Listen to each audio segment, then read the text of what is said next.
백두야, 뭐 하는 거야? 그만해! 백두가 무덤을 앞발로 파헤치기 시작했습니다.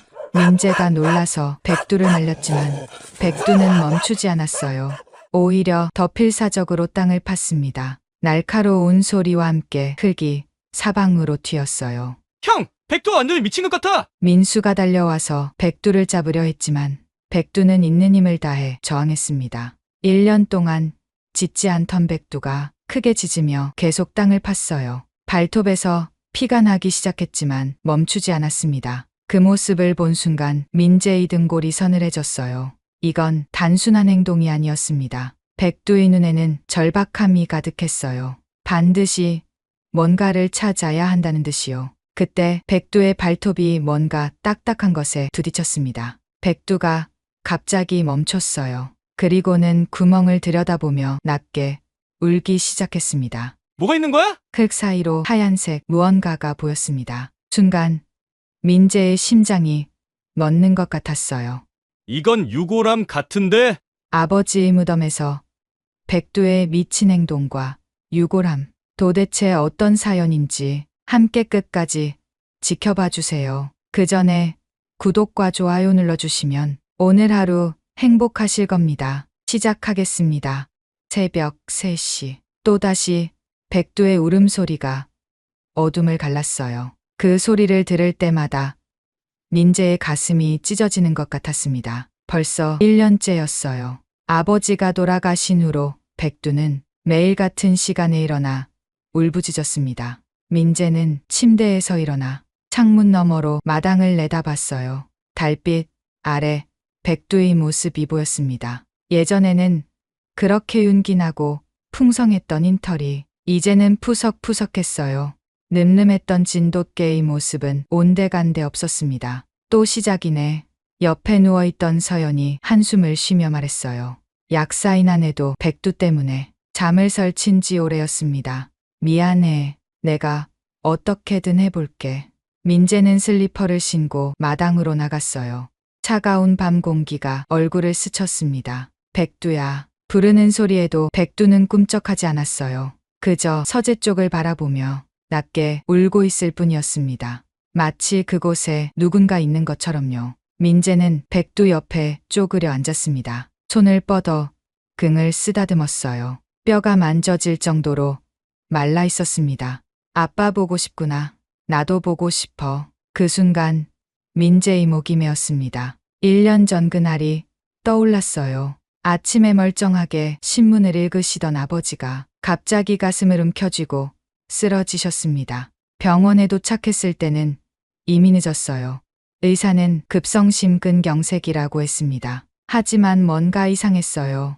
아버지는 매년 건강검진을 받으셨고 심장에는 아무 문제가 없었거든요. 게다가 돌아가시기 전날 밤 누군가와 격하게 통화하시는 소리를 들었습니다. 더는 못 참겠네. 자네가 뭘 했는지 알고 있어. 그게 마지막으로 들은 아버지의 목소리였어요. 백두가 갑자기 일어섰습니다. 비틀거리는 걸음으로 서재 문 앞까지 갔어요. 그리고는 문을 긁기 시작했습니다. 안 돼, 백두야. 거긴. 민재가 말렸지만 백두는 계속 문을 긁었어요. 발톱에서 피가 나기 시작했습니다. 그때였어요. 형. 대문 밖에서 민수의 목소리가 들렸습니다. 새벽 3시에 동생이 찾아온 건 처음이었어요. 민수야? 무슨 일이야? 형, 잠깐 얘기 좀 해요. 중요한 일이에요. 민수의 표정이 심상치 않았습니다. 경찰관인 동생이 이런 표정을 짓는 건 드문 일이었어요. 둘은 거실로 들어갔습니다. 서연도 나와 있었어요. 무슨 일이야? 이 시간에 민수는 잠시 망설이다가 입을 열었어요. 형, 아버지 돌아가신 거 뭔가 이상해요. 민재의 심장이 쿵 내려앉았습니다. 무슨 소리야? 오늘 선배한테 들었는데 아버지가 검사 시절에 맡았던 사건이 있대요. 20년 전 여고생 실종 사건인데 민수는 목소리를 낮췄어요. 그 사건 용의자가 지금 대기업 회장이에요. 강동식이라고. 강동식? 그 이름은 민재도 알고 있었어요. 뉴스에 자주 나오는 재벌 회장이었거든요. 근데 그게 아버지랑 무슨 상관이야? 아버지가 돌아가시기 전에 그 사건 파일을 다시 꺼내 보셨대요. 그리고 민수가 숨을 깊게 들이쉬었어요. 강동식 회장이 아버지를 만났다는 목격자가 있어요. 돌아가시기 이틀 전에 민재는 아무 말도 할 수 없었습니다. 머릿속이 하얘졌어요. 그때 백두가 또다시 울기 시작했습니다. 이번에는 더 크고 슬프게 마치 무언가를 알리려는 것처럼요. 다음 날 아침 민재는 동물병원으로 출근했습니다. 하지만 집중할 수가 없었어요. 자꾸만 민수의 말이 떠올랐거든요. 원장님, 괜찮으세요? 간호사가 걱정스럽게 물었어요. 아, 네, 괜찮아요. 하지만 괜찮지 않았습니다. 12년 동안 수의사로 일하면서 수많은 동물을 치료했어요. 하지만 정작 자신에게는 돌보지 못하고 있었습니다. 게다가 이제는 아버지의 죽음마저 의심스러워졌어요. 점심시간 민재는 집으로 돌아왔습니다. 백두가 걱정됐거든요. 백두야, 여전히 마당 구석에 웅크리고 있었어요. 밥그릇은 그대로였습니다. 민재는 백두 앞에 무릎을 꿇었어요. 제발 좀 먹어. 이러다 정말 죽겠어. 그때 백두가 고개를 들었습니다. 그 눈을 본 순간 민재의 가슴이 철렁했어요. 백두의 눈에는 깊은 슬픔과 함께 무언가를 간절히 호소하는 빛이 있었거든요. 마치 나는 알고 있어요. 하지만 말할 수가 없어요 라고 말하는 것 같았습니다. 민재는 그제야 깨달았어요. 백두가 단순히 아버지를 그리워하는 게 아니라는 것을요. 무언가 중요한 걸 알고 있다는 것을요. 뭘 알고 있는 거니, 백두야? 백두는 다시 서재 쪽을 바라봤어요. 민재는 일어섰습니다. 그리고 천천히 서재로 향했어요. 1년 동안 한 번도 들어가지 않았던 곳이었습니다. 아버지의 흔적이 그대로 남아있는 곳이라 차마 들어갈 수가 없었거든요. 문고리를 잡는 손이 떨렸어요. 문을 열자 먼지 냄새와 함께 아버지의 향수 냄새가 났습니다. 가슴이 먹먹해졌어요. 서재는 그대로였습니다. 책상 위 안경, 펼쳐진 법전, 만년필까지. 백두가 따라 들어왔어요. 그리고는 책장 한쪽으로 다가갔습니다. 뭐가 있니? 백두는 계속 책장 아래쪽을 킁킁거렸어요. 민재는 무릎을 꿇고 책장 아래를 살펴봤습니다. 그때 이상한 걸 발견했어요. 책장 뒤쪽 벽에 작은 틈이 있었거든요. 손을 넣어 더듬어 보니 뭔가 딱딱한 게 만져졌습니다. 조심스럽게 꺼내봤어요. 낡은 파일철이었습니다. 표지에는 2003년 이은비 실종 사건이라고 적혀 있었어요. 민재의 손이 떨렸습니다. 파일을 열자 사진 한 장이 떨어졌어요. 교복을 입은 여학생의 사진이었습니다. 환하게 웃고 있는 모습이 너무나 해맑았어요. 그 아래에는 아버지의 메모가 있었습니다. 미안하다. 정말 미안하다. 내가 비겁했다. 순간 민재의 눈앞이 흐려졌습니다. 그때 전화벨이 울렸습니다. 서연이었어요. 여보, 정수가 주머니 기억나? 아버님 간병하셨던 분. 왜? 방금 전화가 왔는데 우리 집에 오고 싶다고 하시네. 할 말이 있으시다고. 민재는 파일을 보며 말했어요.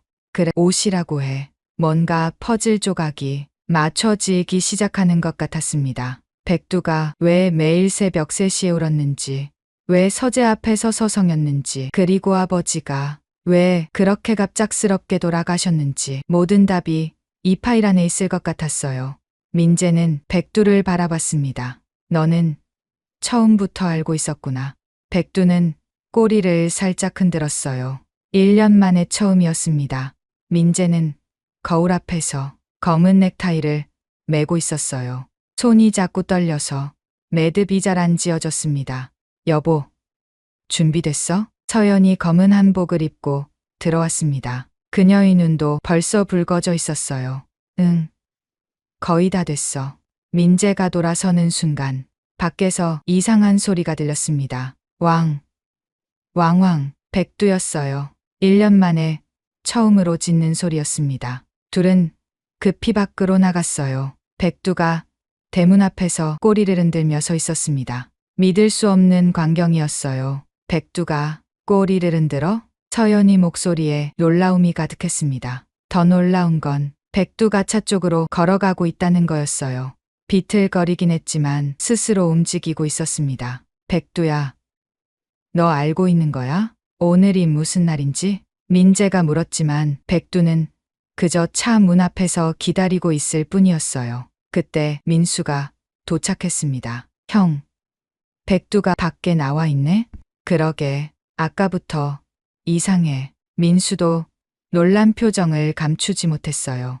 1년 동안 마당 구석에만 있던 백두가 이렇게 활발한 모습을 보이다니요. 백두는 계속 차를 바라보며 낑낑거렸습니다. 데려가자. 아버지도 백두 보고 싶으실 거야. 그렇게 백두도 함께 차에 탔습니다. 차가 출발하자 백두는 뒷좌석에서 조용히 앉아 창밖을 바라봤어요. 평소의 무기력한 모습은 찾아볼 수 없었습니다. 오히려 뭔가를 단단히 결심한 것 같은 표정이었어요. 산으로 가는 길은 구불구불했습니다. 민재는 운전하면서 계속 백미러로 백두를 봤어요. 산에 가까워질수록 백두의 호흡이 거칠어지는 게 보였습니다. 백두가 불안해하는 것 같아. 서연이 걱정스럽게 말했어요. 아니야, 불안한 게 아니라. 민재는 말을 멈췄습니다. 백두의 눈빛이 너무나 결연했거든요.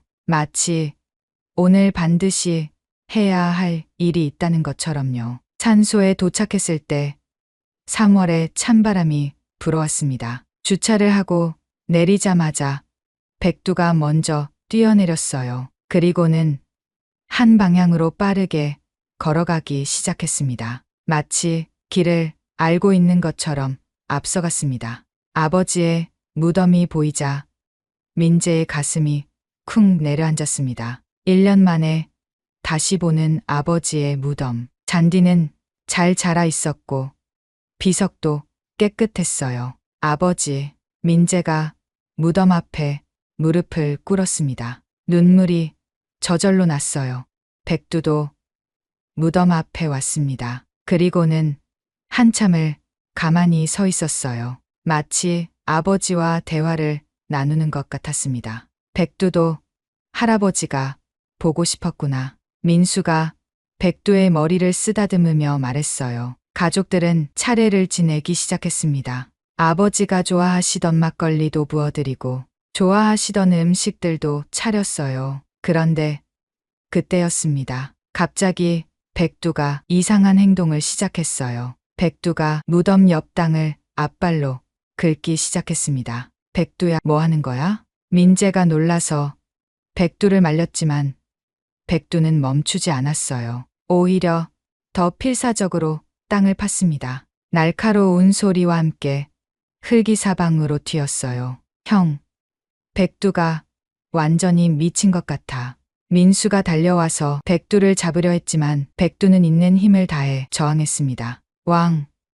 왕왕왕. 1년 동안 짖지 않던 백두가 크게 짖으며 계속 땅을 팠어요. 발톱에서 피가 나기 시작했지만 멈추지 않았습니다. 그 모습을 본 순간 민재의 등골이 서늘해졌어요. 이건 단순한 행동이 아니었습니다. 백두의 눈에는 절박함이 가득했어요. 반드시 뭔가를 찾아야 한다는 듯이요. 백두야, 제발. 서연이 울먹이며 말했지만 소용없었어요. 백두는 점점 더 깊이 팠습니다. 이미 30cm는 파들어간 것 같았어요. 그때 백두의 발톱이 뭔가 딱딱한 것에 부딪혔습니다. 끙. 백두가 갑자기 멈췄어요. 그리고는 구멍을 들여다보며 낮게 울기 시작했습니다. 뭐가 있는 거야? 민재가 조심스럽게 구멍을 들여다봤어요. 흙 사이로 하얀색 무언가가 보였습니다. 순간 민재의 심장이 멎는 것 같았어요. 이건 뭐야? 형? 민수도 다가와서 봤습니다. 그의 얼굴도 창백해졌어요. 유골함 같은데. 서연이 손으로 입을 막았습니다. 정말로 작은 유골함이 묻혀 있었어요. 아버지 무덤 바로 옆에요. 이게 왜 여기에? 민재의 목소리가 떨렸습니다. 백두는 계속 낑낑거리며 유골함을 바라봤어요. 마치 드디어 찾았다고 말하는 것 같았습니다. 형, 이거 신고해야 돼. 경찰관인 민수가 먼저 정신을 차렸어요. 그래, 그래야겠다.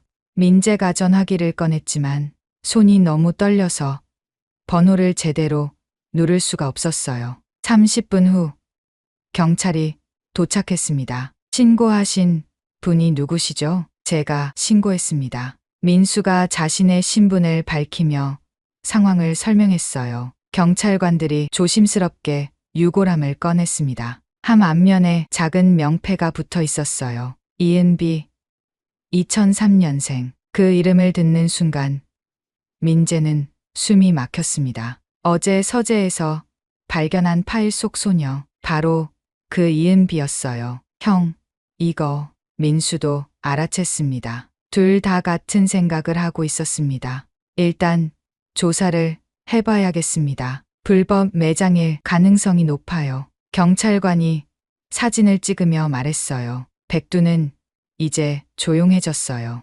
너는 알고 있었구나. 민재가 백두를 안으며 속삭였어요. 백두는 민재의 품에서 작게 꼬리를 흔들었습니다. 경찰 조사가 끝난 후 가족들은 허둥지둥 집으로 돌아왔습니다. 집에 도착하자마자 민재는 서재로 향했어요. 어제 발견한 파일을 다시 꺼냈습니다. 2003년 이은비 실종 사건. 파일을 넘기다가 한 장의 보고서를 발견했어요. 유골 발견. 2004년 3월. 하지만 용의자 강동식 증거 불충분으로 무혐의. 그 밑에 아버지의 메모가 있었습니다. 그는 분명 범인이다. 하지만 나는 비겁했다. 권력 앞에 무릎 꿇었다. 이은비와 그 어머니에게 죄스럽다. 민재의 눈에서 눈물이 흘렀어요. 그때 전화벨이 울렸습니다. 서연이었어요. 여보, 정숙 아주머니가 도착했대. 알았어. 민재는 파일을 들고 거실로 나갔습니다. 10분 후 초인종이 울렸어요. 문을 열자 50대 중반의 여성이 서 있었습니다. 검은 옷을 입고 있었는데 얼굴이 많이 수척해 보였어요. 어서 오세요, 아주머니. 안녕하세요. 이렇게 갑자기 찾아와서 죄송해요. 정숙의 목소리는 떨리고 있었어요. 거실에 앉자 정숙은 한참을 말을 못했습니다. 뭔가를 결심하는 것 같았어요. 저 오늘 산소에 가셨다고 들었어요. 네. 갔다 왔어요. 민재가 대답하자 정숙의 눈에서 눈물이 흘렀습니다. 발견하셨군요. 그 한마디에 모든 게 명확해졌어요. 정숙은 알고 있었습니다. 모든 것을요. 아주머니, 죄송해요. 정말 죄송해요. 정숙이 갑자기 바닥에 무릎을 꿇었습니다. 아주머니, 일어나세요. 민재가 놀라서 정숙을 일으켜 세웠어요. 저 때문에, 다 저 때문이에요. 정숙의 울음소리가 집안에 울려 퍼졌습니다. 민재는 파일을 정숙 앞에 놓았어요. 이은비, 아주머니, 딸이죠? 정숙이 고개를 들었습니다. 눈이 퉁퉁 부어 있었어요. 어떻게 아버지가 남기신 파일이 있었어요. 정숙은 파일을 보며 더욱 크게 울었습니다. 그때 백두가 조용히 다가왔어요. 그리고는 정숙의 무릎에 머리를 얹었습니다. 마치 위로하는 것처럼요. 정숙은 떨리는 손으로 백두를 쓰다듬었습니다. 고마워. 내가 찾아줬구나. 백두는 조용히 꼬리를 흔들었어요. 민재는 깊은 숨을 들이쉬었습니다. 이제 모든 진실을 들을 때가 왔어요. 20년 전 그날 무슨 일이 있었는지, 그리고 아버지는 왜 그런 선택을 했는지 모든 답을 들을 준비가 되었습니다. 정숙은 떨리는 손으로 차를 받았습니다. 하지만 입에 대지는 못했어요. 그저 찻잔을 감싸 쥐고 있을 뿐이었습니다. 마치 그 온기라도 붙잡고 싶은 것처럼요. 천천히 말씀하세요. 민재가 조용히 말했어요. 정숙은 고개를 들었습니다. 퉁퉁 부은 눈에서 또다시 눈물이 흘러내렸어요. 은비는 제 딸이에요. 그 한마디가 나오는데도 엄청난 용기가 필요한 것 같았습니다. 민재는 아무 말도 하지 않았어요. 그저 기다렸습니다. 정숙이 마음을 추스를 때까지요. 한참 후 정숙이 다시 입을 열었어요. 20년 전이었어요. 은비가 고등학교 2학년이었죠. 3월 15일. 절대 잊을 수 없는 날이에요. 은비가 학원에서 늦게 끝났다고 전화했어요. 10시쯤 된다고. 기다리고 있으니까 혼자 올게요. 엄마. 그게 마지막이었어요. 민재의 가슴이 쿵 내려앉았습니다. 경찰에 신고했어요. 하지만 스문의 시간이 지나야 실종 신고를 받는다고 했죠. 스문의 시간이 얼마나 긴지 아세요? 정숙의 목소리에 한이 서려 있었어요. 혼자 거리를 미친 듯이 돌아다녔어요. 은비가 다니던 길, 좋아하던 장소, 친구들 집까지. 하지만 정숙이 말을 멈췄습니다. 숨이 막히는 것 같았어요. 3개월 후였어요. 정숙의 목소리가 갑자기 낮아졌어요. 산에서 시신으로 발견됐어요. 민재는 주먹을 꽉 쥐었습니다. 파일에서 봤던 내용이었지만 당사자의 입에서 직접 듣는 건 완전히 달랐어요. 경찰은 처음에는 열심히 수사했어요. 목격자도 있었고요. 은비가 마지막으로 목격된 곳 근처에 검은 외제차가 있었다고. 그 차가 강동식의 차였어요. 그 이름이 나오자 방 안의 공기가 얼어붙은 것 같았습니다. 하지만 증거가 부족하다고 했어요. 목격자 진술만으로는 안 된다고. 그리고 정숙의 눈에 분노가 스쳤어요. 목격자가 갑자기 진술을 번복했어요. 차를 잘못 봤다고. 민재는 알 수 있었어요.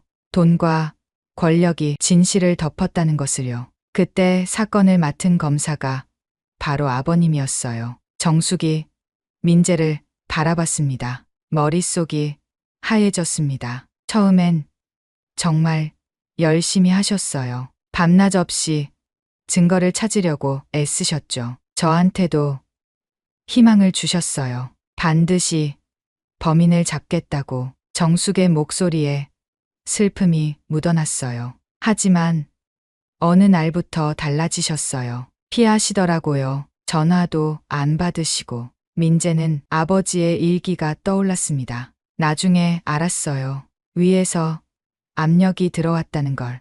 강동식 집안이 얼마나 힘이 센지 아시죠? 민재는 고개를 끄덕였어요. 강동식은 지금도 정재계에 막강한 영향력을 가진 인물이었으니까요. 결국 사건은 미제로 남았어요. 아니, 묻혔다고 해야 맞겠죠.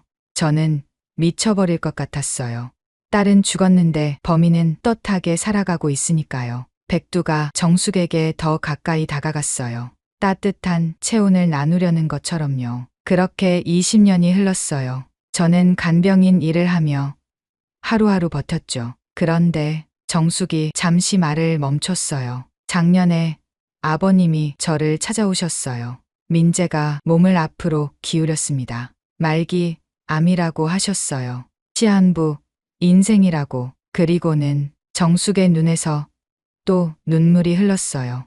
무릎을 꿇으셨어요. 뭐라고요? 민재가 놀라서 물었습니다. 평생 꼿꼿하게 사셨던 아버지가 무릎을 꿇었다고요? 정말 죄송합니다. 용서해 주세요. 비겁한 인간이었습니다. 그렇게 말씀하시면서요. 정숙은 그때를 떠올리는 것만으로도 고통스러운 것 같았어요. 저는 아버님을 용서할 수 없었어요. 하지만 동시에 불쌍하기도 했어요. 죄책감에 평생을 시달리셨을 테니까요. 민재는 아버지가 왜 그렇게 술을 많이 드셨는지 이제야 알 것 같았어요. 그래서 제안을 하셨어요. 자신의 간병인이 되어 달라고. 그리고 정숙이 심호흡을 했어요. 모든 진실을 밝힐 증거를 가지고 있다고 하셨어요. 증거를요? 민수가 놀라서 물었어요. 경찰관인 동생의 눈이 반짝였습니다. 예. 하지만 자신이 살아있는 동안은 공개할 수 없다고 하셨어요. 대신 돌아가신 후에는 반드시 세상에 알려지게 하겠다고. 민재는 서재에서 발견한 파일을 떠올렸어요. 하지만 그것만으로는 부족했습니다. 더 결정적인 증거가 있어야 했어요. 그래서 아버님 곁에서 6개월을 보냈어요. 그 시간 동안 아버님은 정말 많이 괴로워하셨어요. 정숙의 목소리가 부드러워졌어요. 가끔 은비 얘기를 하셨어요. 똑똑하고 예쁜 아이였다고. 그런 아이를 지켜주지 못해서 죄송하다고. 민재의 눈가가 뜨거워졌습니다. 그리고 약속하셨어요. 자신이 죽으면 은비를 곁에 묻어달라고. 평생 지켜주지 못한 죄값이라도 치르고 싶다고. 그래서 정숙이 은비를 아버지 무덤 옆에 묻은 거였어요. 하지만 갑자기 돌아가셨어요. 정숙의 표정이 어두워졌어요. 그날 새벽까지 괜찮으셨는데 아침에 일어나 보니 민재는 민수와 눈이 마주쳤어요. 정말 자연사였을까? 혹시 그날 밤에 이상한 점은 없었나요? 민수가 조심스럽게 물었어요. 정숙이 잠시 생각하더니 말했습니다. 그러고 보니 전화가 왔었어요. 새벽 2시쯤에요. 누구한테서요?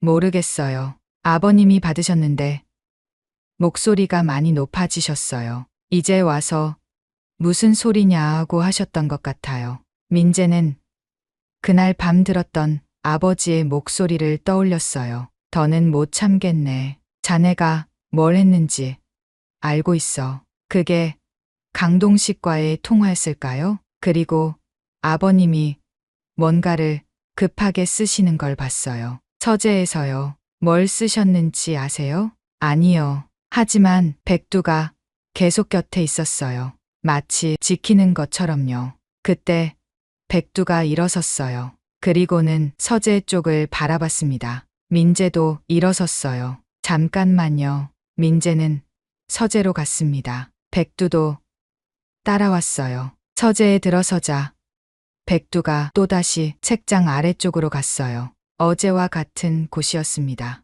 민재는 손전등을 켜고 더 자세히 살펴봤어요. 그때 작은 틈 사이로 뭔가가 더 보였습니다. 조심스럽게 꺼내봤어요. USB였습니다. 민재의 심장이 빠르게 뛰었어요. 거실로 돌아오자 모두가 민재를 바라봤어요. 이걸 발견했어요. 민재가 USB를 보여주자 정숙의 눈이 커졌습니다. 그거 아버님이 그날 밤에 들고 계셨던 거예요. 민수가 노트북을 가져왔어요. USB를 꽂는 손이 떨렸습니다. 화면에 파일들이 떴어요. 녹음 파일이었습니다. 날짜는 2003년 4월. 민재가 클릭하자 낯선 목소리가 들렸어요. 검사님, 이 일은 없던 일로 해주세요. 충분히 보상하겠습니다. 젊은 시절의 강동식 목소리였어요. 이어서 아버지의 목소리가 들렸습니다. 강 선생, 이건 살인사건입니다. 덮을 수 없어요. 그 애가 먼저 시비를 걸었어요. 저는 정당방위로 목을 졸라 죽입니까? 민재는 숨을 멈췄어요. 명백한 자백이었습니다. 녹음은 계속됐어요. 협박, 회유, 그리고 결국 검사님도 가족이 있지 않습니까? 아들이 수의대에 다닌다고 들었는데 그 순간 민재의 등골이 서늘해졌어요. 자신 때문이었어요. 아버지가 굴복한 이유가 정숙이 민재의 손을 잡았어요. 아버님은 가족을 지키려고 하셨어요. 누구나 그랬을 거예요. 하지만 민재는 가슴이 찢어지는 것 같았어요. USB에는 더 많은 파일이 있었습니다. 사진, 증거물, 목격자, 진술서까지. 20년 동안 아버지가 혼자 짊어지고 있던 진실이었어요. 이걸로 충분해요. 민수가 단호하게 말했어요. 정숙이 일어섰습니다. 감사합니다. 정말 감사합니다. 그녀는 깊이 인사했어요. 이제 은비가 편히 쉴 수 있을 것 같아요. 백두가 정숙에게 다가가 꼬리를 흔들었어요. 민재는 백두를 바라봤습니다. 이 모든 걸 백두가 알고 있었어요. 아버지가 떠난 후 1년 동안 비밀을 지키며 기다렸던 거예요. 누군가 찾아주기를. 그리고 오늘 드디어 그 비밀이 세상에 드러났습니다. 아버지, 민재가 창밖을 바라보며 속삭였어요. 이제 편히 쉬세요. 봄바람이 불어왔습니다. 20년 만에 진실이 밝혀지는 순간이었어요. 다음 날 새벽 5시였습니다. 민재는 한숨도 자지 못했어요. USB 속녹음 파일이 계속 머릿속에 맴돌았습니다. 아버지가 20년 동안 짊어지고 있던 무게가 얼마나 무거웠을까요? 백두가 침대 옆에 와서 민재의 손을 핥았어요. 너도 못 잤구나. 민재가 백두의 머리를 쓰다듬었습니다. 그때 민재의 머릿속에 번쩍 뭔가가 스쳤어요. 백두가 1년 동안 보여준 이상한 행동들. 매일 새벽 3시에 울던 것. 서재 문 앞에서 서성이던 것. 그리고 특정 장소만 계속 바라보던 것. 백두야, 너 혹시 더 알고 있는 거 있니? 백두가 꼬리를 살짝 흔들더니 일어섰어요. 그리고는 문 쪽으로 걸어갔습니다. 민재도 따라 일어났어요. 백두는 서재로 향했습니다. 하지만 이번엔 책장이 아니었어요. 아버지의 책상 쪽으로 갔습니다. 여기에 뭐가 있어? 백두는 책상 아래를 킁킁거렸어요. 민재는 무릎을 꿇고 책상 아래를 살펴봤습니다. 언뜻 보기엔 아무것도 없었어요. 하지만 백두는 계속 한 지점을 긁었습니다. 손전등으로 자세히 비춰보니 바닥에 작은 홈이 있었어요. 조심스럽게 눌러보니 딸깍 소리와 함께 작은 서랍이 열렸습니다. 비밀 서랍이었어? 민재의 심장이 빠르게 뛰었어요. 서랍 안에는 낡은 일기장과 작은 유리병이 있었습니다. 일기장을 펼쳐봤어요. 아버지의 글씨였습니다. 2024년 3월 10일. 오늘도 강동식에게서 전화가 왔다. 이제 그만하라고. 20년이면 충분하지 않냐고. 하지만 나는 멈출 수 없다. 은비와 정숙 씨에게 진실을 돌려줘야 한다. 민재는 계속 읽었어요. 3월 12일. 이상한 느낌이 든다. 누군가 나를 감시하는 것 같다. 강동식이 뭔가를 꾸미고 있는 것 같다. 백두가 요즘 더 예민해진 것도 그 때문인가. 그 다음 장이 마지막이었어요. 3월 13일. 오늘 밤 강동식이 온다고 했다. 마지막 기회를 주겠다고. 하지만 나는 이미 결심했다. 내일 모든 것을 세상에 공개할 것이다. 민재야, 민수야, 아빠가 미안하다. 그리고 백두야, 내가 이 모든 걸 지켜봐 줘서 고맙다. 민재의 눈에서 눈물이 흘렀어요. 3월 14일, 바로 아버지가 돌아가신 날이었습니다. 그때 작은 유리병이 눈에 들어왔어요. 조심스럽게 열어보니 하얀 가루가 조금 남아 있었습니다. 이건 민재는 수의사로서 직감적으로 알 수 있었어요. 이건 독약이었습니다. 그 순간 현관문이 쾅 하고 열렸어요. 형, 민수의 다급한 목소리였습니다. 민재가 서둘러 나가보니 민수의 표정이 창백했어요. 큰일 났어. 강동식이 알았어. 뭘? 우리가 증거를 가지고 있다는 걸.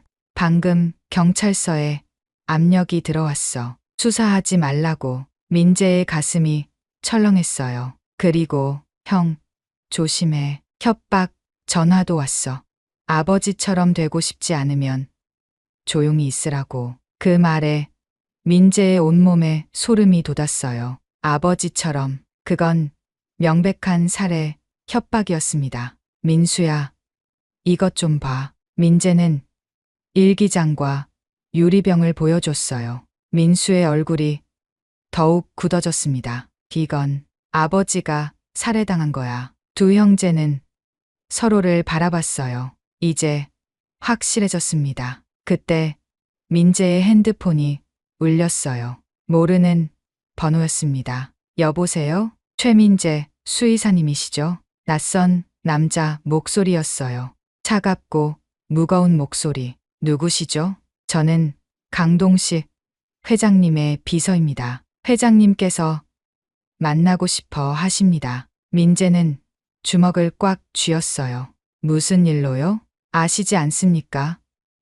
서로 좋게 해결했으면 합니다. 1시간 후 회장님 사무실로 오십시오. 전화가 끊어졌어요. 형, 가면 안 돼. 위험해. 민수가 말렸지만 민재는 고개를 저었어요. 아니야, 가야 해. 그가 뭘 원하는지 알아야 해. 백두가 민재의 다리를 물었어요. 가지 말라는 듯이. 괜찮아, 백두야. 금방 올게. 1시간 후 민재는 강동식의 회사 건물 앞에 섰습니다. 50층짜리 거대한 빌딩이 위압적으로 서 있었어요. 로비에 들어서자 정장 입은 남자들이 다가왔습니다. 최민재 씨죠? 이쪽으로 오시죠. 엘리베이터는 무음으로 올라갔어요. 50층 최고층이었습니다. 문이 열리자 넓은 사무실이 나타났어요. 창밖으로 서울 전경이 한눈에 보였습니다. 그리고 그 앞에 한 남자가 서 있었어요. 강동식이었습니다. 어서 오게. 60대 중반의 강동식은 여전히 날카로운 눈빛을 가지고 있었어요. 왜 부르셨습니까? 민재가 단도직입적으로 물었어요. 강동식이 웃었습니다. 차가운 웃음이었어요. 자네 아버지처럼 똑똑한 사람이군. 그래서 더 안타깝네. 무슨 말씀이신지. 연기할 필요 없어. 자네가 뭘 가지고 있는지 알고 있네. 강동식이 의자에 앉으며 말했어요. 그 USB 말이야. 자네 아버지가 남긴 거. 민재는 아무 말도 하지 않았어요. 20년 전 일은 불행한 사고였어. 모두가 잊고 지낸 일이야. 왜 이제 와서 들춰내려 하나? 불행한 사고요? 민재의 목소리가 떨렸어요. 은비라는 아이를 죽인 게 사고입니까? 강동식의 표정이 굳어졌어요. 조심해. 증명되지 않은 얘기는 하지 말게. 녹음 파일이 있습니다. 당신이 직접 자백한. 그게 법정에서 증거가 될 것 같나? 20년 전 불법 녹음을? 강동식이 비웃었어요. 게다가 자네 아버지도 공범이야. 증거를 은폐한 검사. 그걸 밝히면 자네 가족도 끝이야. 민재의 가슴에 분노가 끓어올랐어요. 그래서 아버지를 죽였습니까? 그 말에 강동식의 눈이 번뜩였어요. 무슨 소리를 하는 거지?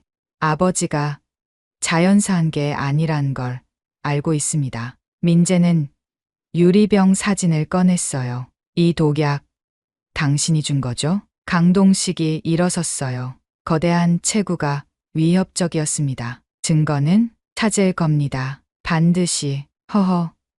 자네 아버지보다 용감하군. 강동식이 창가로 걸어갔어요. 좋아. 거래를 하지. 그 USB와 모든 자료를 넘겨. 그럼 자네의 가족은 안전할 거야. 거절합니다. 그래? 그럼 자네도 아버지 곁으로 가게 될 거야. 노골적인 협박이었어요. 자네 아내가 약사라고 했나? 예쁜 사람이던데. 그리고 동생은 경찰? 다들 조심해야 할 거야. 민재의 주먹에 핏줄이 섰어요. 그때 민재의 핸드폰이 울렸습니다. 민수였어요. 형, 백두가 또 뭔가를 찾았어. 빨리 와. 강동식의 표정이 변했어요. 그 개 아직도 살아있나? 그 말에 민재는 소름이 돋았어요. 강동식이 백두를 알고 있다고? 가 봐야겠습니다. 민재가 돌아서려는 순간 강동식이 말했어요. 후회할 거야. 자네 아버지처럼. 민재는 뒤도 돌아보지 않고 나왔어요. 집으로 돌아오는 내내 손이 떨렸습니다. 강동식의 위협, 그리고 백두를 알고 있다는 사실, 모든 게 연결되어 있었어요. 집에 도착하자 민수가 서재에서 기다리고 있었어요. 형, 이것 봐. 민수가 보여준 건 작은 캠코더였습니다. 백두가 책상 서랍 깊은 곳에서 찾아냈어. 민재가 캠코더를 켰어요. 화면이 켜지자 아버지의 얼굴이 나타났습니다. 날짜는 2024년 3월 13일 밤 11시. 돌아가시기 불과 몇 시간 전이었어요. 민재야, 민수야, 이 영상을 보고 있다면 아빠는 이미 없겠지. 아버지의 목소리에 두 형제는 숨을 멈췄어요. 오늘 밤 강동식이 올 거다. 아마 날 해치러 올 거야. 하지만 난 준비했다. 이 캠코더에 모든 걸 기록할 거다. 그리고 현관 벨소리가 들렸습니다. 아버지가 카메라를 숨기는 모습이 보였어요. 책상 위 책들 사이에. 그리고 강동식이 들어왔습니다. 두 사람의 대화가 시작됐어요. 마지막 기회다. 모든 자료를 내놔. 안 됩니다. 그럼 자네도 은비처럼 되는 수밖에. 그 순간 강동식이 주머니에서 뭔가를 꺼냈어요. 작은 유리병이었습니다. 이게 뭔지 알겠나? 심장마비로 보이게 하는 약이야. 고통 없이 갈 수 있어. 아버지가 뒤로 물러섰어요. 20년 동안 잘 살았잖아. 이제 그만해. 화면에서 신랑이 하는 소리가 들렸어요. 그리고 쿵, 무언가 쓰러지는 소리. 그 후로는 검은 화면만 남았습니다. 민재와 민수는 할 말을 잃었어요. 명백한 살인의 증거였습니다. 형, 이걸로 이제 끝낼 수 있어. 민재가 캠코더를 꼭 쥐었어요. 백두가 다가와 민재의 손을 핥았습니다. 1년 동안 백두는 이 모든 비밀을 알고 있었어요. 그리고 때가 올 때까지 지켜왔던 거예요. 고마워, 백두야. 민재는 백두를 꼭 안았어요. 캠코더를 든 민재의 손이 떨렸습니다. 민수야, 이걸 가지고 바로 경찰서로 가자. 하지만 민수는 고개를 저었어요. 형, 강동식은 이미 경찰에도 손을 뻗쳤어. 일반 경찰서로는 안 돼. 그럼? 검찰청으로 바로 가야 해. 특수부 검사한테. 그날 밤 형제는 서울중앙지검으로 향했습니다. 백두도 함께였어요. 마치 끝까지 지켜보겠다는 듯이요. 특수부 김현준 검사는 젊고 정의로운 사람이었습니다. 영상을 본 그의 얼굴이 점점 굳어졌어요. 이건 명백한 살인입니다. 김 검사가 일어섰어요. 20년 전 사건 파일도 다시 검토하겠습니다. 공소시효는 이미 폐지됐으니까요. 민재는 가슴이 뛰었어요. 드디어 시작이었습니다. 다음 날 새벽 6시. 강동식의 집에 검찰과 경찰이 들이닥쳤어요. 강동식 씨 살인 혐의로 긴급 체포합니다. 언론은 발칵 뒤집혔습니다. 재벌 회장 강동식 20년 전 여고생 살인 및 전직검사 살해 혐의로 체포. 진돗개가 밝혀낸 진실. 1년간 증거 지켜.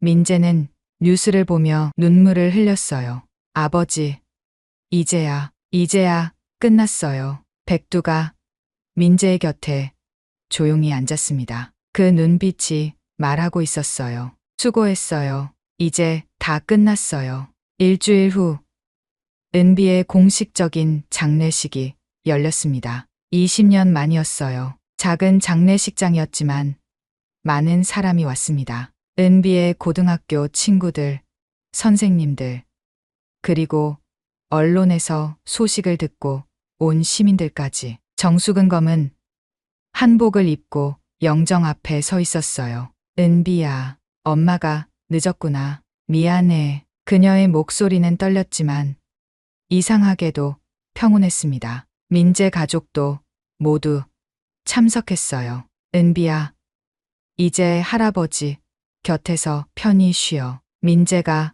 영정 앞에 꽃을 놓으며 말했어요. 백두도 함께 있었습니다. 장례식장에 개가 들어오는 건 이례적이었지만 모두가 이해했어요. 백두가 없었다면 이 모든 진실은 영원히 묻혔을 테니까요. 백두는 영정 앞에서 고개를 숙였어요. 마치 인사하는 것처럼요. 장례가 끝난 후 은비는 아버지 곁에 정식으로 안장됐습니다. 이번엔 제대로 된 비석과 함께요. 강동식의 재판은 빠르게 진행됐어요. 캠코더 영상은 결정적 증거였고 20년 전 USB 녹음 파일도 정황 증거로 채택됐습니다. 피고인 강동식에게 무기징역을 선고합니다. 재판장의 선고가 떨어지는 순간 법정에는 흐느낌이 터져 나왔어요. 정숙은 주저앉아 울었습니다. 20년의 한이 풀리는 순간이었어요.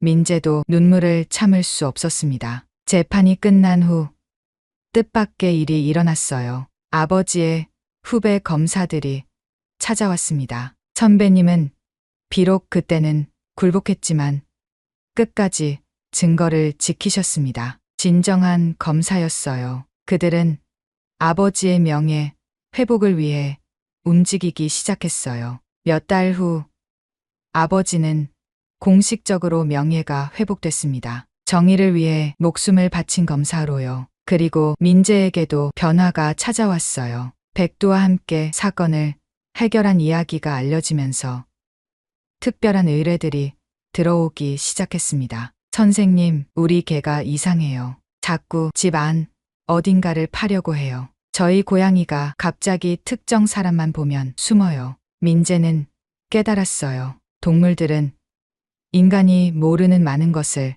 알고 있다는 것을요. 아주머니, 저희랑 함께 사세요. 진짜 가족처럼요. 정말 괜찮을까요? 당연하죠. 아버지도 그걸 원하셨을 거예요. 정숙은 작은 아파트를 얻어 근처에 살게 됐어요. 매일 들러 백두와 산책하고 주말엔 함께 식사했습니다. 백두는 완전히 회복됐어요.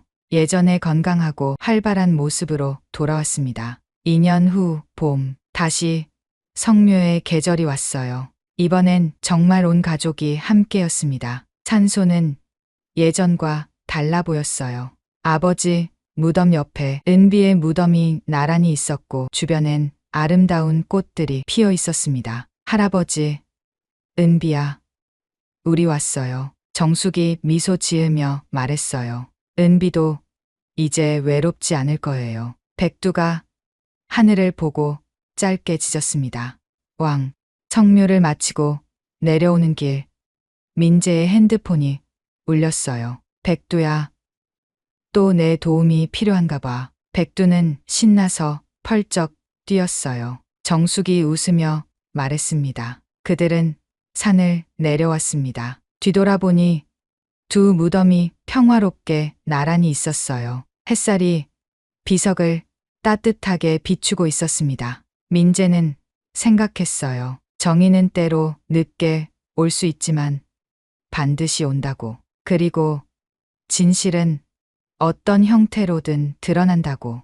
따뜻한 봄날이었어요. 모든 것이 새롭게 시작되는 희망의 계절이었습니다. 재밌으셨나요? 이 사연이 즐거우셨다면 구독과 좋아요 부탁드립니다. 감사합니다. 그러다 후회해. 여자 혼자서 버티기엔 이 바닥이 만만하지 않거든. 최만식이 서연이 볼을 툭툭 쳤습니다. 모욕적인 행동이었어요. 하지만 그녀는 이를 악물었어요. 아직은 때가 아니었습니다. 나가 주세요. 서연이 낮은 목소리로 말했습니다. 해병대 특유의 위압감이 묻어났죠. 하지만 최만식은 코웃음을 치며 여자가 고집이 세면 팔자가 사나워 그가 손을 뻗어 서연이 턱을 잡으려 했습니다. 그 순간이었어요. 탁! 서연이 재빨리 그의 손목을 쳐냈습니다. 최만식의 얼굴이 붉게 달아올랐어요. 인연이 그는 서연이 어깨를 거칠게 밀쳤어요. 마지막으로 경고합니다. 지금 나가시면 없던 일로 하겠습니다. 용역들이 잠시 멈칫했습니다. 서연의 기세에 눌린 것이었어요. 하지만 최만식이 소리쳤죠. 뭘 멍하니 서 있어. 다 부숴버려. 그때였습니다. 어떤 사연으로 이러한 상황이 일어나는지 함께 지켜봐 주세요. 그 전에 구독과 좋아요 눌러주시면 오늘 하루 행복하실 겁니다. 시작하겠습니다.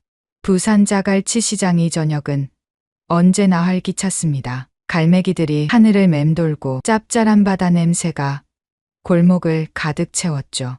그 한 구석에 자리한 서연이네 물탕 가게에서는 구수한 냄새가 솔솔 풍겨왔습니다. 서연은 커다란 솥 앞에 서서 육수를 저었습니다. 뽀얀 국물이 보글보글 끓어올랐어요. 35살의 서연은 검게 그을린 얼굴에 단단한 어깨를 가진 여성이었습니다. 짧게 자른 머리카락이 이마에 붙어 있었죠. 언니, 또 육수 끓이고 있어요? 문이 열리며 동생 서희가 들어왔습니다. 28살의 서희는 운동복 차림이었어요. 온몸에서 땀 냄새가 났습니다. 왔니? 운동 끝났어? 서연이 미소를 지으며 물었습니다. 동생의 얼굴에는 멍 자국이 희미하게 남아 있었죠. 네. 오늘도 스파링 했어요. 다음 달 대회 준비하느라 정신없네요. 서희는 앞치마를 두르며 말했습니다. MMA 선수로 활동하는 동생이 바쁜 와중에도 가게를 도우러 오는 게 서연은 늘 고마웠어요. 무리하지 마. 다치면 안 돼. 언니야말로요. 새벽부터 시장 다니시느라 힘들잖아요. 서연은 웃으며 고개를 저었습니다. 새벽 4시에 일어나 시장에서 신선한 해산물을 고르는 일은 이제 몸에 배어 있었죠. 해병대 시절 새벽 구보보다는 훨씬 편했습니다. 그때 주방문이 열리며 민지가 들어왔어요. 사장님, 홀 정리 다 끝났습니다. 24세 민지는 경호원 아카데미를 막 수료한 청년이었습니다. 취업 준비를 하며 아르바이트로 일하고 있었죠. 키가 크고 어깨가 넓은 민지는 든든한 직원이었어요. 수고했어. 이제 손님들 올 시간이니까 준비하자. 서연이 말하자 모두 분주하게 움직이기 시작했습니다. 저녁 시간이 되자 가게는 금세 손님들로 북적였어요. 대부분 단골 손님들이었습니다. 서연은 3년 전 해병대를 전역하고 이 가게를 열었죠. 처음엔 힘들었지만 이제는 자갈치 시장에서 소문난 맛집이 되었습니다. 서연 씨, 오늘도 국물이 끝내주네. 단골 택시기사 김 씨가 엄지를 치켜들었습니다. 많이 드세요. 추운 날씨에 몸 녹이셔야죠. 서연이 밝게 웃으며 대답했어요. 하지만 마음 한구석에는 불안함이 자리 잡고 있었습니다. 최근 시장에는 재개발 소문이 돌고 있었어요. 대기업이 이 일대를 사들여 대형 쇼핑몰을 짓는다는 이야기였죠. 상인들은 모두 걱정에 빠져 있었습니다. 서연아, 내일 상인회 모임 우리 가게에서 하기로 했지?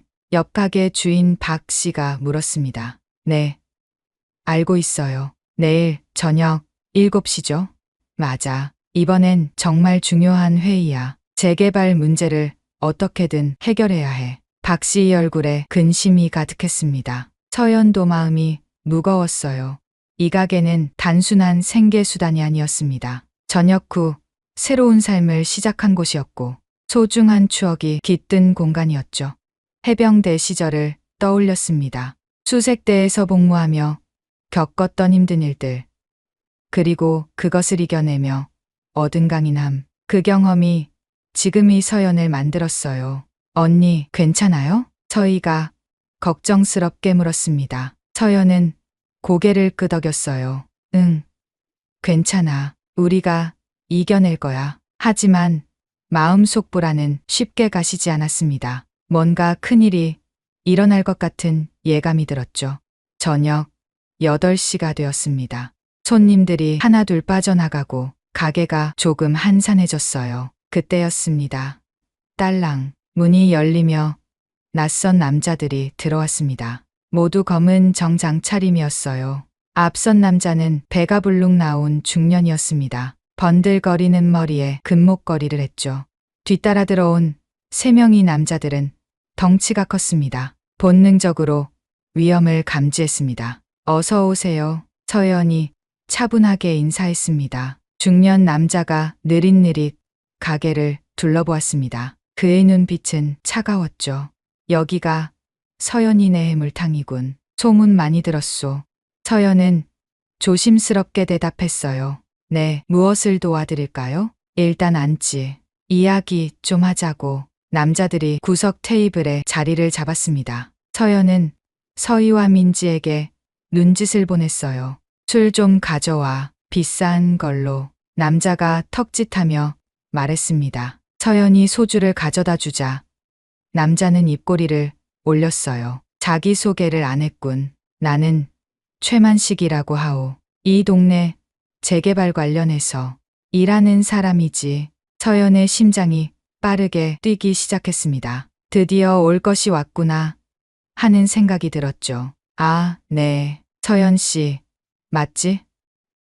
해병대 출신이라고 들었는데. 최만식이 술잔을 들며 말했습니다. 그의 눈에는 조롱하는 빛이 어렸어요. 네, 맞습니다. 대단하네. 여자가 해병대라니. 최만식의 말투에는 비아냥이 섞여 있었습니다. 서연은 주먹을 꽉 쥐었어요. 그런데 말이야, 이 가게 곧 정리해야 할 것 같은데? 순간 가게 안의 공기가 얼어붙었습니다. 서희와 민지의 표정도 굳어졌어요. 무슨 말씀이신지 아직 모르나 본데. 이 일대가 곧 재개발 구역으로 지정될 거야. 우리가 좋은 조건으로 매입하려고 왔으니 현명하게 판단하시길. 최만식이 서류 뭉치를 테이블에 툭 던졌습니다. 계약서였어요. 서연의 가슴 속에서 뭔가 뜨거운 것이 치밀어 올랐습니다. 분노였죠. 하지만 지금은 참아야 할 때였습니다. 죄송하지만 가게를 팔 생각은 없습니다. 서연이 단호하게 말했습니다. 최만식이 얼굴이 일그러졌어요. 아직 상황 파악을 못하는군. 여기 있는 상인들 다들 우리 제안을 받아들였어. 서연 씨만 고집 부리면 곤란해질 텐데. 서연은 이를 악물었어요. 그래도 팔 생각 없습니다. 서연의 목소리는 흔들리지 않았어요. 최만식이 자리에서 일어났습니다. 후회하게 될 거야. 여자 혼자서 버티기엔 이 바닥이 만만치 않거든. 그가 서연의 볼을 툭툭 쳤습니다. 모욕적인 행동이었어요. 서연의 안에서 뭔가가 툭 하고 끊어지는 소리가 들렸습니다. 하지만 그녀는 참았어요. 아직은 때가 아니었습니다. 나가주세요. 서연이 낮은 목소리로 말했습니다. 해병대 특유의 위압감이 묻어났죠. 최만식이 코웃음을 쳤어요. 좋아.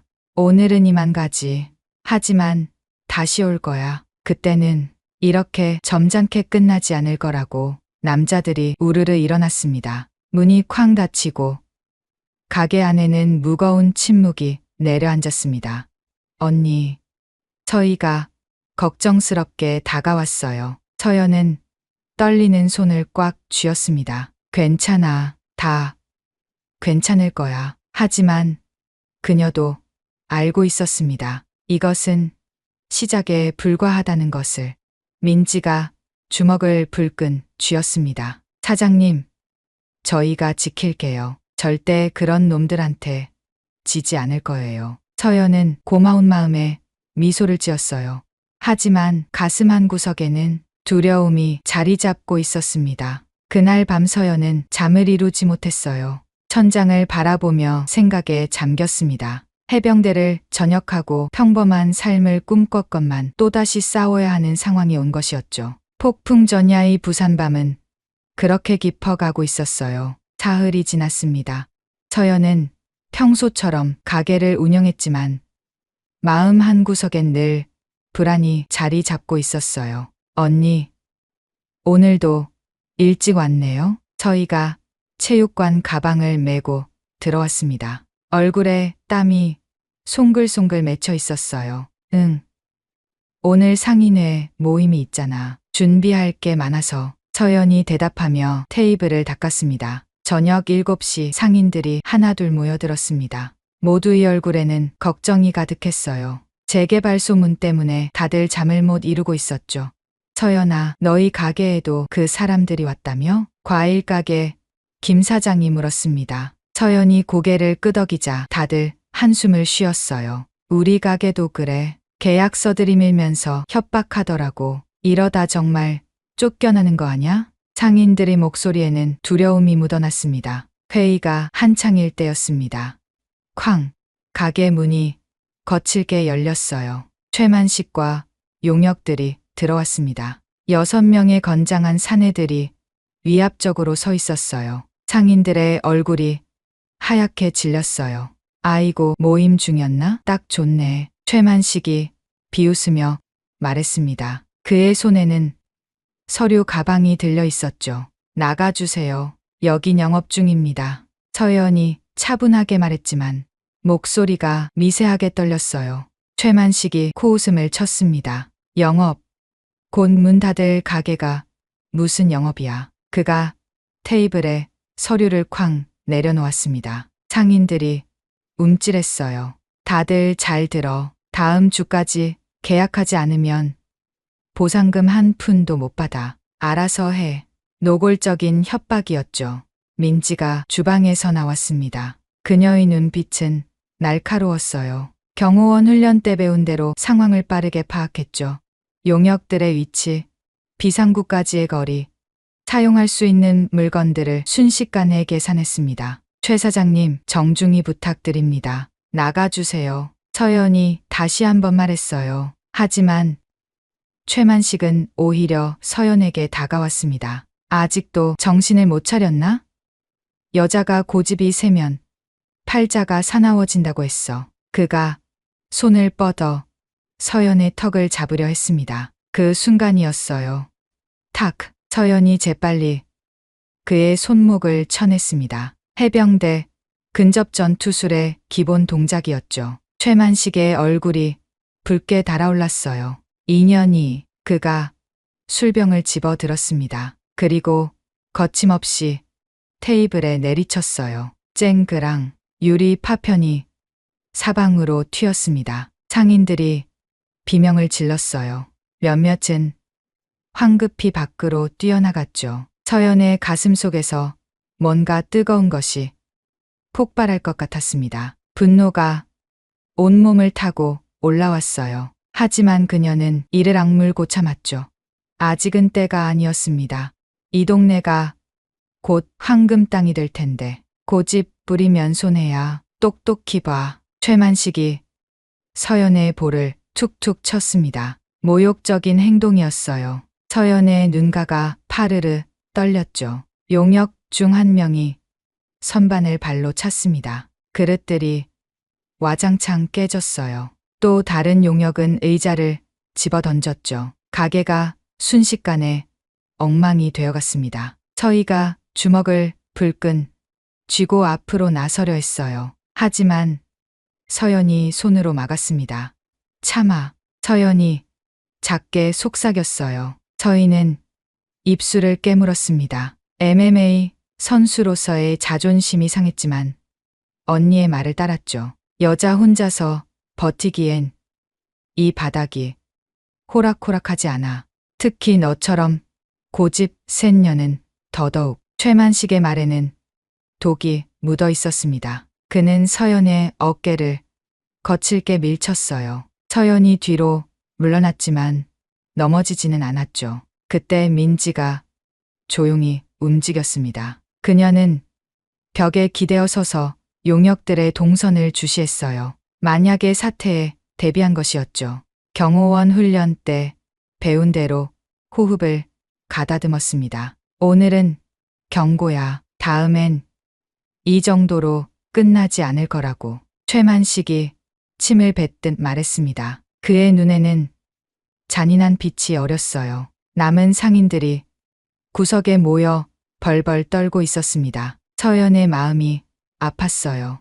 이 사람들은 평생 성실하게 살아온 소시민들이었죠. 이런 폭력 앞에서는 무력할 수밖에 없었습니다. 잘 생각해. 다음 주가 마지막 기회야. 최만식이 돌아서며 말했어요. 용역들이 우르르 따라 나갔습니다. 문이 쾅 닫히고 가게 안에는 무거운 침묵이 내려앉았죠. 서연아, 김 사장이 떨리는 목소리로 불렀습니다. 서연이 돌아보자 상인들의 눈에는 두려움이 가득했어요. 미안해요. 제 때문에 다들. 서연의 목소리가 떨렸습니다. 눈물이 핑 돌았어요. 하지만 그녀는 참았죠. 무슨 소리야. 우리가 미안하지. 박 사장이 서연의 어깨를 토닥였습니다. 근데 서연아, 정말 괜찮겠니?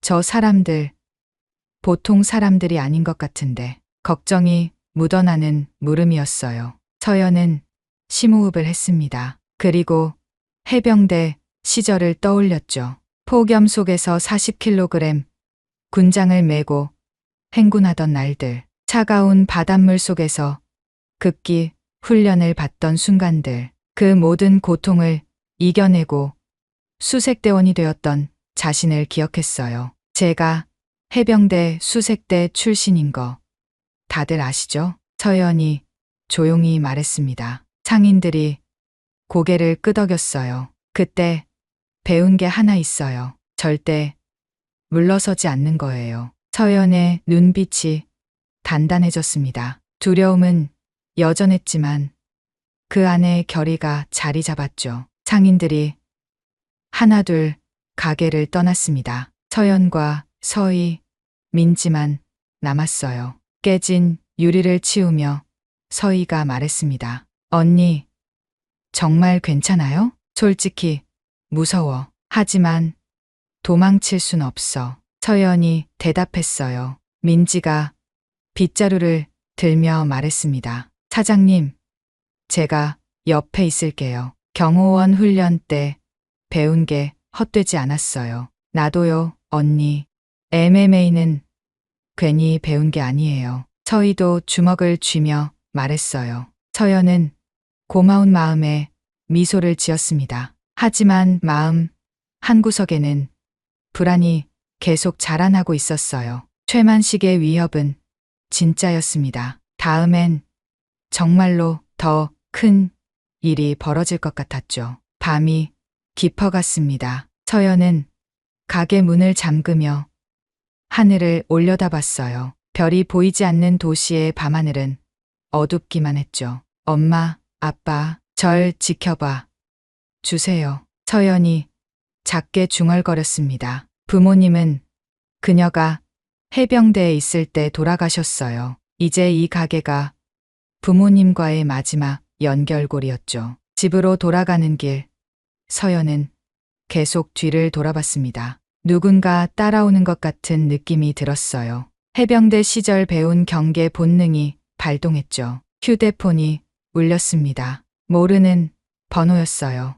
여보세요? 잘 생각해. 시간이 많지 않아. 최만식의 목소리였습니다. 전화는 곧 끊어졌어요. 서연의 손이 떨렸습니다. 하지만 그녀는 주먹을 꽉 쥐었어요. 물러설 수 없었습니다. 물러서지 않을 것이었어요. 폭풍이 다가오고 있었지만 서연은 맞설 준비를 하고 있었습니다. 저녁 8시 반. 저희는 체육관에서 막 훈련을 마쳤습니다. 온몸이 땀으로 젖어 있었지만 기분은 상쾌했어요. 다음 달 MMA 대회를 위한 준비가 순조로웠죠. 서희야, 오늘 컨디션 최고더라. 코치가 엄지를 치켜들었습니다. 서희는 환하게 웃으며 인사했어요. 감사합니다. 내일 또 뵐게요. 가방을 메고 체육관을 나선 서희는 언니 가게로 향했습니다. 평소보다 늦은 시간이었지만 언니를 도와야겠다는 생각이 들었어요. 최근 재개발 문제로 언니가 힘들어하는 걸 알고 있었죠. 가게 앞에 도착한 서희는 뭔가 이상함을 느꼈습니다. 안에서 큰 소리가 들렸어요. 심장이 쿵 내려앉았죠. 문을 열고 들어가자 충격적인 광경이 펼쳐졌습니다. 최만식과 용역들이 가게를 어지럽히고 있었어요. 깨진 그릇들이 바닥에 널려 있었고 테이블은 뒤집혀 있었죠. 서연이 가운데 서서 최만식과 대치하고 있었습니다. 얼굴은 차분했지만 주먹은 꽉 쥐어져 있었어요. 민지는 주방 쪽에서 상황을 주시하고 있었죠. 언니, 서희가 다급히 불렀습니다. 최만식이 돌아보며 비웃었어요. 오, 동생도 왔네? 가족이 다 모였구만. 그의 목소리에는 조롱이 가득했습니다. 서희의 눈빛이 날카로워졌어요. 최만식은 계약서를 꺼내 서연 앞에 던졌습니다. 종이가 바닥에 흩어졌어요. 마지막 기회야. 지금 서명하면 그나마 보상금이라도 받을 수 있어. 하지만 계속 버티면 그가 손가락으로 목을 그었습니다. 노골적인 위협이었죠. 재개발되면 한 푼도 못 받아. 길거리에 나앉게 될 거라고. 서연의 눈가가 떨렸습니다. 하지만 목소리는 단단했어요. 몇 번을 말해도 답은 같습니다. 안 팔아요. 순간 최만식의 얼굴이 붉게 달아올랐습니다. 그가 손짓하자 용역들이 더욱 난폭하게 행동하기 시작했어요. 선반을 넘어뜨리고 의자를 발로 찼죠. 서연과 서희, 민지는 서로 눈빛을 주고받았습니다. 무언의 신호였어요. 각자 자리를 잡고 대응 준비를 했죠. 서연은 해병대 시절을 떠올렸습니다. 적과 대치했을 때의 긴장감, 전투 직전의 고요함. 지금이 바로 그런 순간이었어요. 여러분, 마지막으로 경고합니다. 서연의 목소리가 낮게 울렸습니다. 해병대 특유의 저음이었어요. 위압감이 느껴지는 목소리였죠. 지금 나가시면 없던 일로 하겠습니다. 용역들이 잠시 멈칫했습니다. 서연의 기세에 눌린 것이었어요. 하지만 최만식이 소리쳤죠. 뭘 멍하니 서 있어. 다 부숴버려. 그때였습니다. 용역 중 한 명이 서희에게 다가왔어요. 덩치가 산만 한 사내였죠. 어디 감히 여자가 버틸 생각을 하냐? 그가 서희의 어깨를 거칠게 밀쳤습니다. 그 순간이었어요. 시간이 느리게 흐르는 것 같았습니다. 서연의 눈빛이 변했어요. 해병대 수색대원의 눈빛이었죠. 차갑고 날카로운 눈빛. 서희도 마찬가지였습니다. MMA 파이터의 본능이 깨어났어요. 몸의 균형을 잡고 상대의 움직임을 읽었죠. 민지는 조용히 움직였습니다. 경호원 훈련 때 배운 대로 가장 효율적인 위치를 잡았어요. 전투가 시작되었습니다. 서연이 먼저 움직였어요. 해병대 근접전 투술의 기본인 빠른 스텝. 상대가 반응하기도 전에 거리를 좁혔죠. 그리고 정확한 타격. 용역의 목 옆을 쳤습니다. 급소를 노린 일격이었어요. 컥. 용혁이 목을 잡고 주저앉았습니다. 서연은 멈추지 않았어요. 다음 상대에게로 향했죠. 서희는 자신을 밀친 용혁과 대치했습니다. 상대가 주먹을 휘두르자 능숙하게 피했어요. 그리고 카운터. MMA에서 배운 정확한 타격이 상대의 복부를 파고들었죠. 으악.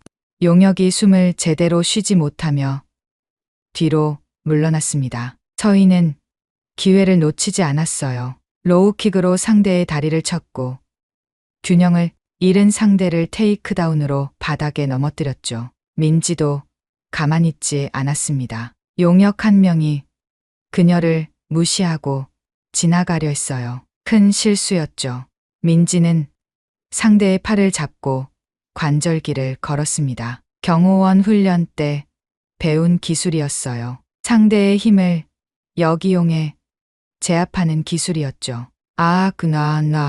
용혁이 비명을 질렀지만 민지는 놓지 않았습니다. 오히려 더 조였어요. 가게 안은 순식간에 전장이 되었습니다. 하지만 승부는 예상외로 빨리 기울었어요. 용역들은 단순한 폭력배였지만 세 여성은 전문적인 훈련을 받은 사람들이었죠. 서연의 움직임은 군더더기가 없었습니다. 해병대에서 배운 대로 최소한의 동작으로 최대한의 효과를 냈어요. 상대의 급소를 정확히 노렸고 불필요한 동작은 하지 않았죠. 한 용역이 의자를 들어 서연에게 내리치려 했습니다. 서연은 재빨리 옆으로 피하고 상대의 옆구리를 팔꿈치로 가격했어요. 정확한 간 타격이었죠.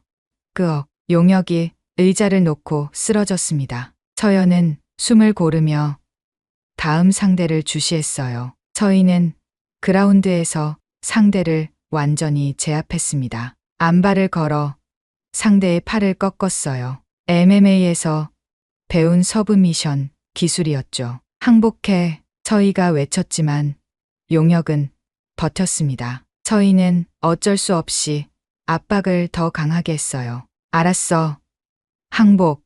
항복한다고. 용혁이 바닥을 치며 항복 신호를 보냈습니다. 서희는 그제야 놓아주었어요. 민지는 두 번째 용혁과 맞섰습니다. 상대가 펀치를 날리자 그녀는 경호 기술의 기본인 디플렉션을 사용했어요. 상대의 공격을 흘려보내고 동시에 카운터를 날렸죠. 턱.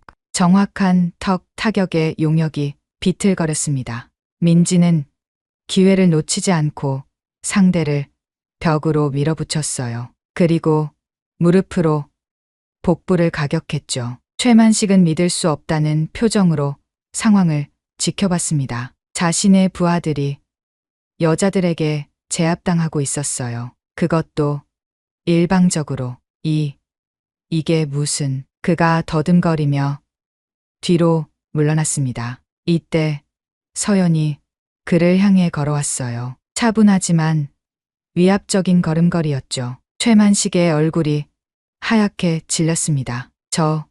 저리 가. 가까이 오지 마. 하지만 서연은 멈추지 않았습니다. 그녀의 눈에는 해병대 수색대원의 결의가 담겨 있었어요. 가게 한쪽에서는 CCTV가 모든 상황을 선명하게 녹화하고 있었습니다. 빨간 불빛이 깜빡이며 작동 중임을 알렸죠. 이 영상은 나중에 중요한 증거가 될 것이었어요. 용역들이 하나둘씩 바닥에 쓰러져 있었습니다. 신음소리만 간간히 들렸죠. 완벽한 제압이었어요. 서연이 최만식 앞에 섰습니다. 그녀의 숨은 거의 흐트러지지 않았어요. 반면 최만식은 공포에 질려 떨고 있었죠. 이제 아시겠습니까? 여자라고 무시하시면 안 됩니다. 서연의 목소리는 차분했지만 그 안에는 강철 같은 의지가 담겨 있었어요. 전투는 끝났습니다. 하지만 이것은 시작에 불과했죠. 더 큰 폭풍이 기다리고 있을지도 모르는 일이었어요. 가게 안은 전쟁터 같았습니다. 용역들이 여기저기 쓰러져 있었어요. 어떤 이는 배를 움켜잡고 신음했고 어떤 이는 팔을 부여잡고 있었죠. 완전한 패배였습니다. 최만식은 믿을 수 없다는 표정으로 현실을 받아들이지 못했어요. 그의 얼굴은 창백했고 이마에는 식은땀이 흘렀습니다. 너희가 누군지 알고 하는 짓이냐? 그가 떨리는 목소리로 외쳤습니다. 허세를 부리려 했지만 공포가 묻어났어요. 서연은 차분히 최만식을 바라봤습니다. 그녀의 눈빛은 차가웠지만 동시에 단호했어요. 숨을 고르며 천천히 입을 열었습니다. 저는 해병대 수색대 출신입니다. 강서연 병장이었죠. 순간 최만식의 눈이 휘둥그레졌습니다. 해병 수색대. 그 이름만으로도 위압감이 느껴졌어요. 서연이 계속 말했습니다. 동생 서희는 현역 MMA 파이터고 민지 씨는 경호원 자격증을 가지고 있어요. 우리를 그저 약한 여자로만 봤다면 큰 착각이었습니다. 바닥에 쓰러진 용역들이 일어나려고 몸부림쳤어요. 하지만 제대로 일어서는 사람은 없었습니다. 타격을 입은 급소가 너무 아팠죠.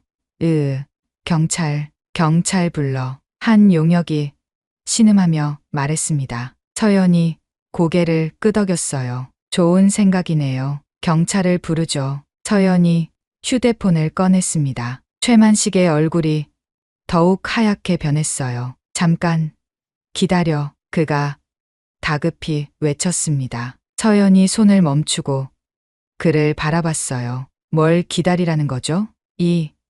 이러면 너희도 곤란해질 거야. 폭행죄로 잡혀갈 거라고. 최만식이 억지로 목소리를 높였습니다. 하지만 서연은 전혀 동요하지 않았어요. 오히려 가게 천장을 가리켰죠. 저기 보이시나요?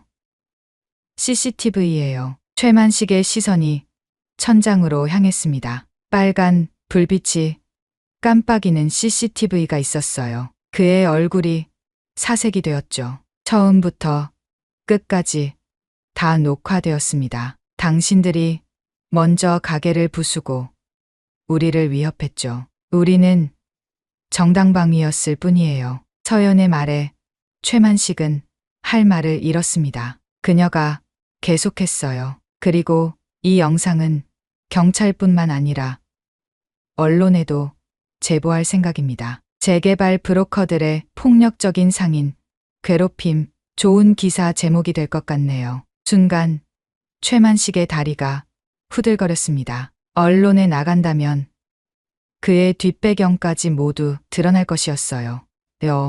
너희가 감히. 그가 이를 갈며 말했지만 더 이상 위협적이지 않았습니다. 오히려 초라해 보였죠. 그때 밖에서 소란스러운 소리가 들렸어요. 문이 열리며 상인들이 우르르 들어왔습니다. 소식을 듣고 달려온 것이었죠. 서연아, 괜찮니? 이게 무슨 일이야? 상인들은 가게의 참상을 보고 경악했습니다. 그리고 바닥에 쓰러진 용역들을 보고는 더욱 놀랐어요. 이 사람들이 우리를 위협했어요. 가게를 부수고 폭력을 썼죠. 서연이 차분히 설명했습니다. 상인들의 표정이 분노로 일그러졌어요. 이런 나쁜 놈들, 우리도 참고만 있을 순 없어. 상인들이 최만식을 둘러쌌습니다. 그의 얼굴에는 진땀이 흘렀어요. 상황이 완전히 역전된 것이었죠. 최만식은 필사적으로 빠져나갈 구멍을 찾았습니다. 하지만 사방이 막혀 있었어요. 그가 떨리는 목소리로 협박했습니다. 너희들 후회할 거야. 재개발 조합에는 힘 있는 사람들이 많아. 시의원도 있고 경찰 간부도 있다고. 그의 말에 몇몇 상인들이 움찔했습니다. 하지만 서연은 전혀 흔들리지 않았어요. 그래서요? 그 힘 있는 사람들이 이런 불법 행위를 지시했나요? 그럼 그분들도 함께 법의 심판을 받아야겠네요. 서연의 당당한 태도에 상인들도 용기를 얻었습니다. 그들이 한 목소리로 외쳤어요. 맞아. 우리가 무서워서 가만히 있을 줄 알았어? 정의는 우리 편이야. 최만식은 궁지에 몰렸습니다. 용역들은 여전히 제대로 일어서지 못했고 상인들은 점점 더 가까이 다가왔어요. 그의 이마에는 식은땀이 비 오듯 흘렀죠. 그때 상인회 회장인 박 사장이 나타났습니다. 나이 지긋한 그는 상황을 한눈에 파악했어요. 최 사장, 이제 그만하시죠. 박 회장의 목소리는 차분했지만 위험이 있었습니다. 최만식이 그를 보며 마지막 희망을 걸었어요. 박 회장님, 이 사람들이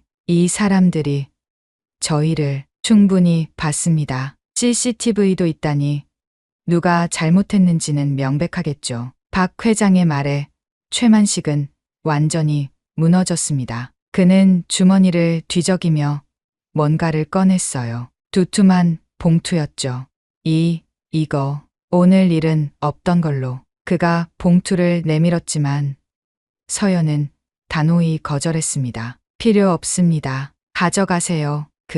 그럼 의료비라도. 최만식이 애걸하듯 말했어요. 용역들을 일으켜 세우려 했지만 그들은 여전히 비틀거렸죠. 저희가 팔짱을 끼고 말했습니다. 병원 가서 치료 잘 받으세요. 다시는 이런 짓 하지 마시고요. 민지도 덧붙였어요. 다음번엔 이 정도로 끝나지 않을 겁니다. 최만식과 용역들은 비틀거리며 가게를 빠져나갔습니다. 꼬리를 내린 모습이 초라했어요. 문이 닫히자 가게 안에는 환호성이 터졌습니다. 서연아, 정말 대단해. 우리의 영웅이야. 상인들이 서연과 서희, 민지를 둘러싸고 박수를 쳤어요. 서연은 쑥스러워하며 손을 저었습니다. 아니에요. 우리 모두가 함께했기에 가능했어요. 박 회장이 서연의 어깨를 토닥였습니다. 그의 눈에는 감동이 어려 있었어요. 서연아, 정말 고맙다. 내가 없었다면 우리는 계속 당하고만 있었을 거야. 회장님, 서연의 눈가가 촉촉해졌습니다. 지난 3년간 이 시장에서 쌓아온 정이 느껴졌어요. 상인들이 하나둘 가게 정리를 도왔습니다. 깨진 그릇을 치우고 넘어진 테이블을 세웠어요. 모두가 한 마음으로 움직였죠. 오늘 저녁은 내가 쏜다. 다들 고생했으니 맛있는 거 먹자. 김 사장이 외쳤습니다. 다들 환호했어요. 그때 서연의 휴대폰이 울렸습니다. 경찰서 번호였어요. 여보세요? 강서연 씨죠? 방금 최만식이란 사람이 자수했습니다. 상해죄로요. 본인들이 먼저 잘못했다고 인정하더군요. 서연은 놀랐습니다. 최만식이 스스로 자수했다니. 아마도 더 큰 일이 벌어지는 걸 막으려는 선택이었겠죠. 알겠습니다. 감사합니다. 전화를 끊은 서연은 모두에게 소식을 전했어요. 상인들은 다시 한번 환호했습니다. 그날 밤 서연은 가게 문을 닫으며 하늘을 올려다봤어요. 별이 반짝이고 있었습니다. 오늘은 유난히 밝아 보였죠. 엄마, 아빠, 잘했죠? 서연이 작게 속삭였습니다. 따뜻한 바람이 불어와 그녀의 머리카락을 쓰다듬었어요. 마치 부모님이 대답하는 것 같았죠. 서희와 민지가 다가왔습니다. 세 사람은 서로를 바라보며 미소 지었어요. 오늘 정말 수고했어. 언니도요. 정말 멋있었어요. 우리 모두 잘했어요. 세 여성은 어깨동무를 하고 걸어갔습니다. 그들의 뒷모습에는 승리의 기쁨이 묻어났어요. 역전의 순간이었습니다. 약자로 보였던 그들이 정의로 악을 물리친 순간이었죠. 하지만 이것이 끝은 아니었습니다. 더 큰 변화가 기다리고 있었어요. 일주일이 지났습니다. 자갈치 시장은 평소의 활기를 되찾았어요. 상인들의 얼굴에는 웃음꽃이 피어났고 손님들도 북적였죠. 마치 폭풍이 지나간 후의 맑은 하늘 같았습니다. 서연은 여느 때처럼 육수를 끓이고 있었어요. 하지만 오늘은 기분이 달랐습니다. 가슴 속에 있던 무거운 돌덩이가 사라진 것 같았죠. 사장님, 손님이 찾으세요. 민지가 밝은 목소리로 불렀습니다. 서연이 주방에서 나가자 정장 차림의 중년 남성이 서 있었어요. 따뜻한 인상의 사내였죠. 안녕하세요. 정태수 형사입니다. 남자가 명함을 내밀었습니다. 서연의 가슴이 살짝 뛰었어요. 혹시 무슨 문제가 있나 싶었죠. 아, 네. 무슨 일로? 좋은 소식을 전하러 왔습니다. 최만 씨, 일당이 모두 구속되었어요. 순간 서연의 눈이 커졌습니다. 정 형사가 미소를 지으며 계속했어요. CCTV 영상이 결정적 증거가 되었죠. 덕분에 재개발 조합의 불법 행위도 모두 드러났습니다. 관련자들이 줄줄이 조사받고 있어요. 서연은 가슴이 뭉클해졌습니다. 드디어 정의가 실현된 것이었어요. 눈가가 촉촉해졌죠. 그리고 더 좋은 소식이 있습니다. 불법 재개발 계획 자체가 무산되었어요. 이제 상인분들이 쫓겨날 일은 없을 겁니다. 민지가 환호성을 질렀습니다. 가게 안에 있던 손님들도 박수를 쳤어요. 모두가 이 소식을 기다려왔던 것이었죠. 정 형사가 서연의 손을 잡았습니다. 강서연 씨의 용기 덕분입니다. 정말 대단하셨어요. 아니에요. 다들 도와주셔서 가능했어요. 서연이 겸손하게 대답했지만 그녀의 얼굴에는 자부심이 묻어났습니다. 정 형사가 떠난 후 시장 상인들이 하나둘 모여들었어요. 모두 기쁨에 들떠 있었죠. 서연아, 들었어?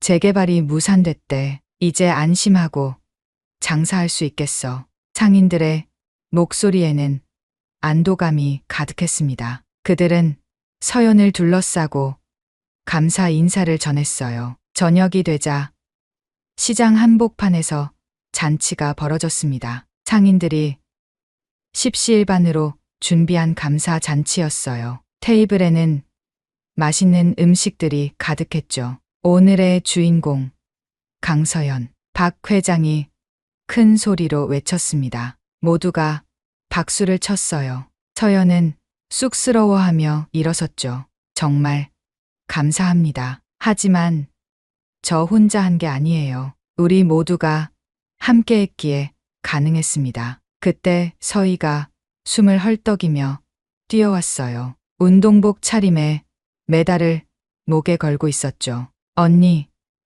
나 우승했어. 서희가 금메달을 흔들며 외쳤습니다. MMA 대회에서 우승한 것이었어요. 서연은 동생을 꼭 안았습니다. 눈물이 주르륵 흘렀죠. 정말 자랑스러워. 상인들이 다시 한번 박수를 쳤습니다. 서희가 마이크를 잡았어요. 이 자리를 빌려 말하고 싶어요. 저의 롤모델은 언니예요. 약자를 지키는 정의로운 사람. 저도 언니처럼 되고 싶어요. 서연의 가슴이 뜨거워졌습니다. 동생의 말에 감동한 것이었죠.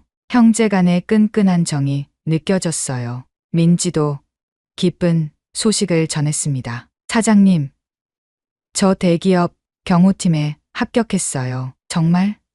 축하해. 서연이 민지를 안았습니다. 민지의 눈에도 눈물이 맺혔어요. 사장님, 덕분이에요. 여기서 일하면서 많이 배웠거든요. 주말엔 계속 와서 도울게요. 그럴 필요 없어. 내 일에 집중해. 아니에요. 여기가 제 둘째 집이에요. 꼭 올게요. 민지의 진심 어린 말에 서연은 또 한 번 울컥했습니다. 잔치가 무르익을 무렵 또 하나의 기쁜 소식이 전해졌어요. 시장 상인회에서 발표한 것이었죠.